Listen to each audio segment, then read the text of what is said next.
മഹത്വവൽക്കരിക്കുന്ന നരേന്ദ്രമോദിയുടെ സ്വാതന്ത്ര്യദിന പ്രസംഗത്തിലെ RSS വാഴ്ത്തിനെതിരെ വ്യാപകമായ പ്രതിഷേധം ഉയർന്നിരുന്നു. കേവലം RSS പ്രകീർത്തനം എന്നതിനപ്പുറം മോദി ലക്ഷ്യമിട്ടത് സ്വന്തം കസേര സംരക്ഷണവും കൂടി. അടുത്ത മാസം നരേന്ദ്രമോദിക്ക് വയസ്സ് 75 ആവും. അതിലെന്താണ് ഇത്ര പ്രത്യേകത എന്നാണോ? ചെറിയൊരു പ്രത്യേകത. LK അദ്വാനി, മുരളി മനോഹർ ജോഷി തുടങ്ങി പല മുതിർന്ന നേതാക്കളെയും മോദി ഒതുക്കിയത് പ്രായപരിധിയുടെ പേരിലാണ്.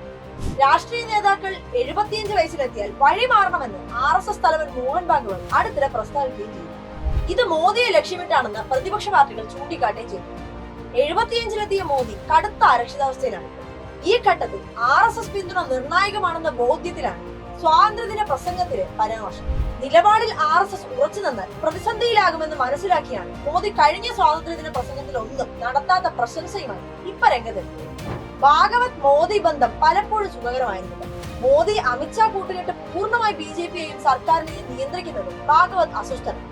കഴിഞ്ഞ ലോക്സഭാ തെരഞ്ഞെടുപ്പ് ഘട്ടത്തിൽ അകൽച്ച പാരമ്യത്തിലെത്തി.